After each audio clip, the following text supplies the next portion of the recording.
नमस्कार, मैं सत्य प्रकाश और आप देख रहे हैं सशक्त भारत न्यूज। हम बात करेंगे महाराजगंज विधानसभा के चुनावी गलियारों पर। हम चर्चा करेंगे महाराजगंज में विधानसभा चुनाव को लेकर चल रहे तैयारी पर। हर रोज एक नए नए नेता आ रहे हैं, एक नए नए वादे कर रहे हैं और क्षेत्र के जनता को लुभाने का प्रयास कर रहे हैं। इसी क्रम में एक और कैंडिडेट हैं, खुद को महाराजगंज का बेटा बता रहे हैं और महाराजगंज के कुछ कर्ज गिना रहे हैं कि कर्ज हमें उतारना है महाराजगंज से, और इसको लेकर चुनाव ऐलान है। हालांकि महाराजगंज की क्षेत्र की जो जनता है अब की बार इस चीज पे कमर कस के तैयार है कि हमें अब की बार बाहरी नेता नहीं चाहिए, क्योंकि पिछले 5 साल से जो वर्तमान विधायक है महाराजगंज बी शंकर दुबे, जो कि महागठबंधन के विधायक हैं, उन पर ये लगातार आरोप लगते आ रहा है कि ये विधायक जो बने महाराजगंज से कांग्रेस के, इन्होंने महाराजगंज विधानसभा क्षेत्र की जनता को लगातार नजरअंदाज किया है। कहीं भी अगर किसी कार्य के लिए खोजा गया है, लगातार इन्होंने नजरअंदाज किया और क्षेत्र के जनता को हर पल गुमराह किया है। इस चीज को देखते हुए जनता लगातार नाराज है और इस चीज की चर्चा बहुत तेजी में है कि हमें अब की बार नहीं चाहिए कोई बाहरी उम्मीदवार। इसी सिलसिले में हम बात करें कुंतल कृष्ण जी से, जो कि महाराजगंज से विधानसभा चुनाव के दावेदारी में। कुंतल जी, स्वागत है आपका। धन्यवाद सत्यप्रकाश जी। महाराजगंज विधानसभा क्षेत्र के चुनावी गलियारे में आपकी भी बहुत ज्यादा चर्चा है, बहुत ज्यादा सक्रियता देखी जा रही है। क्या आपकी भी तैयारी है महाराजगंज विधानसभा से? देखिए, मेरी सक्रियता महाराजगंज के चुनावी गलियारे में नहीं है, मेरी सक्रियता महाराजगंज में है। महाराजगंज वो जगह है जहाँ मेरा बचपन गुजरा है। महाराजगंज के आपके जो दर्शक हैं, जो हमारे भाई बंधु हैं, उनको तो पता होगा, महाराजगंज ब्लॉक में एक गांधी जी की मूर्ति है। जीवन में जब चीज़ें समझने की स्थिति में आया तो पहली मूर्ति देखी तो वही गांधी जी की मूर्ति देखी।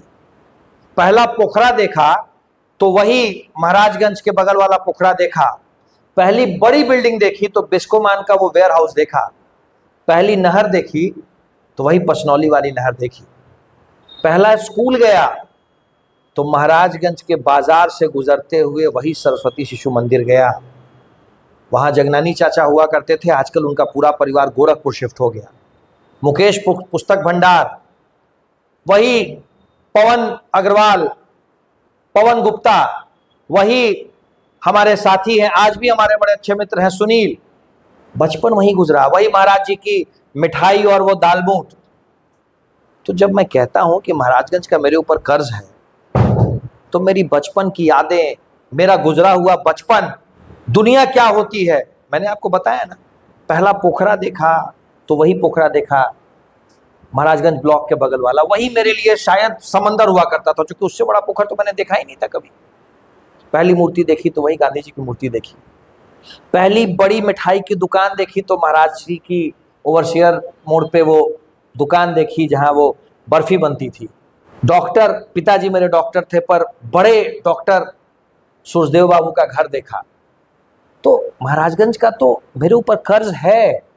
और जब आज ये मैं बातें आपको बता रहा हूँ आज से 30-35 साल पहले की, और आज जब मैं महाराजगंज जाता हूँ और देखता हूँ कि बाजार आज भी वही बाजार है, आज भी पूरे महाराजगंज में वो बिस्कोमान के वेयर हाउस के अलावा कोई बड़ा वेयर हाउस नहीं है। आज भी वही शहीद चौक के बगल में वैसा ही बाजार लग रहा है, तो दुख होता है। उस समय भी बाजार में कोई नागरिक सुविधा नहीं होती थी, आज भी कोई नागरिक सुविधा नहीं, तो दुख होता है। पूरे बिहार में, बिहार जब विकास के एक अगले स्तर पे पहुंच गया है, महाराजगंज वहीं का वहीं है, दुख होता है। महाराजगंज में जाता रहता हूं, आपसे भी महाराजगंज में ही काफ़ी बार मुलाकात होती है। महाराजगंज को सब डिवीज़न बने आपको पता है कितने वर्ष हो गए? 35 वर्ष। 1 अप्रैल 1991 को लालू प्रसाद यादव ने महाराजगंज को सब डिवीज़न बना दिया था। वैसे 1 अप्रैल को बनाते हुए महाराजगंज की जनता को ठगा ही था इस महाठगबंधन के नेता ने। 1 अप्रैल 1991 को सब डिवीज़न जो जगह बन गई हो, उस जगह से राज्य के मुख्यालय तक आने के लिए एक सीधी सरकारी बस नहीं थी। महाराजगंज से किसी को अगर पटना आने के लिए बस पकड़ना है तो या तो उसको दरौंधा जाना पड़ता था या फिर अफराद मोड़ जाना पड़ता था। महाराजगंज के बाहर के लोग इस बात को नहीं समझ पाएंगे, लेकिन महाराजगंज के लिए रात को 10 बजे 8 किलोमीटर 9 किलोमीटर जाना और आना मुश्किल का सबब होता था। एक बस नहीं थी। जब सरकार से बात की तो सरकार ने आनंद फानंद में 4 बसें खोल दी। तो ये काम तो मुझसे पहले भी हो सकता था ना, पर यह सिर्फ और सिर्फ इच्छा शक्ति की बात है। शायद मैं जो कहता हूं कि महाराजगंज का कर्ज है मुझ पे, ऊपर वाले ने उस कर्ज को चुकाने का मुझे एक मौका दिया है, जिस मौके का मैं भरपूर इस्तेमाल करना चाहता हूँ। अभी सबसे बड़ी बात यह है कि महाराजगंज आज के समय में राजनीति का प्रयोगशाला बना हुआ है, और इस प्रयोगशाला में सबसे ज़्यादा नेता बाहरी देखे जा रहे हैं।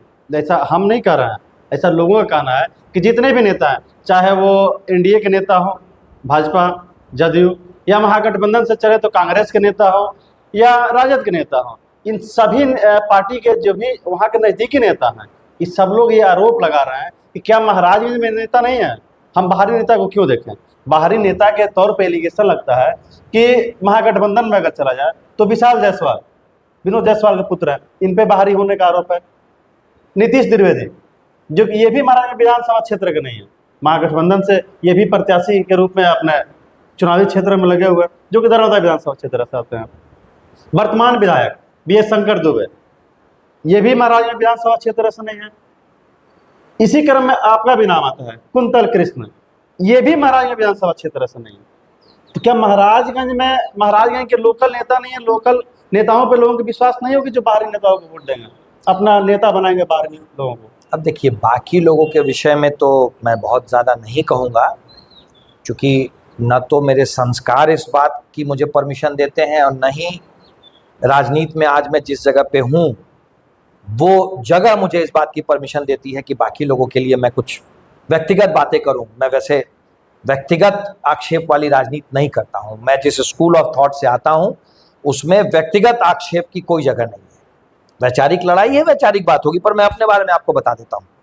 अभी मैंने आपको बताया ना, 2 साल का था, आंख खुली, पहली मूर्ति महाराजगंज ब्लॉक की वही गांधी जी वाली मूर्ति देखी।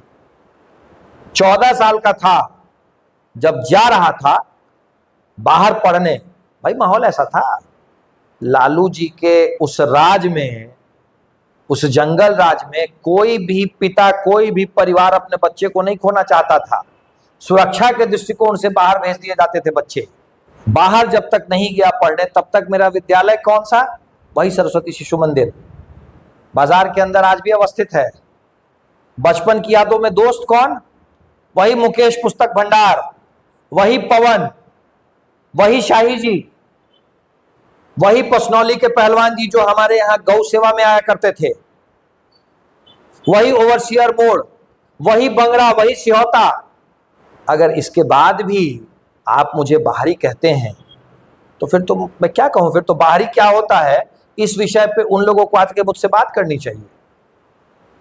न मैं किसी पिता का पुत्र हूं, मेरे पिताजी कौन हैं, जो बहुत करीबी मेरे लोग हैं वही जानते होंगे। मैं अपने पिताजी का टैग लेके यहाँ नहीं आता हूँ। कुंतल आपका भाई है, कुंतल अगर बेटा है तो महाराजगंज का बेटा है। न मैं किसी पिता का पुत्र हूँ और न ही धन पशु हूँ, न ही मैं बाहरी हूँ। महाराजगंज का दर्द मैं उतना ही समझता हूँ जितना ये सवाल उठाने वाले लोग समझते हैं, शायद उनसे ज़्यादा समझता हूँ, क्योंकि वो दर्द समझ करके आगे बढ़ जाते हैं। मैं दर्द समझ के वहाँ खड़ा रहता हूँ, मैं खड़ा रहा दर्द समझ करके। एक छोटी सी बात मैं आपको बता रहा हूँ, मैं चाहूँगा कि आप इस बात को वेरीफाई करें। महाराजगंज का बहुत महत्वपूर्ण रोड है, बैंक रोड है, बाजार के बगल में है। बारिश के मौसम से पहले वहाँ नगर पंचायत सड़क बना रहा था। उस बैंक रोड में 7 बिजली के पोल थे। बिजली के पोल शिफ्ट नहीं हो रहे थे, जिसके कारण सड़क रुकी हुई थी, सड़क टूटी हुई थी। भाई ये बाहरी भीतरी का सवाल उठाने वाले बड़े नेताओं में से कोई वहां नहीं गया पूछने के लिए कि सड़क क्यों नहीं बन रही है। मैं एक दिन गया था महाराजगंज, वहां मित्रों ने बताया, बाजार में बैठा था, बाजार के हमारे पुराने दोस्त हैं जिनको पता है कि मैं चीनी के बगैर वाली चाय पीता हूं। उन्हें पता है कि आज अगर मोंगनीस की दुकान खुल गई है तो मुझे मोंगनीस के कुकीज़ पसंद है, पर उन्हें साथ में ये भी पता है कि महाराज जी का दाल बूट भी मुझे उतना ही पसंद है। बात बात में बात निकली तो मैं गया और आप इस बात को, मैं चाहूंगा कि आप इस बात की प्रामाणिकता को आप जांच लें। 3 दिन के अंदर बिजली विभाग ने आनन फानन में वहां के सारे पोल शिफ्ट किए और वो सड़क आज बनी हुई है। 3 दिन के अंदर मुझे बुरा लगा, मैंने एक्ट किया। पोखरा पंचायत है नोनिया टोली, तकरीबन 1000 लोग जिस जगह रहते हैं वहां पे एक सड़क बनी हुई है। उस सड़क पे अंदीना 2.5 से 3 फीट पानी लगा रहता है। पता नहीं कितने साल से समस्या है। मुझे वहां लोगों ने बुलाया, दूसरा रास्ता भी है वहां तक जाने का, लेकिन मुझे जानबूझ के बुलाया कि मैं उसी पानी से आऊं। मैं समझ गया, मैंने एक्ट किया। और आज आप नोनिया टोली में जाके पूछें, जिस जगह पे एक राजस्व कर्मचारी नहीं गया था वहां पूरी सरकार नजर आ रही है।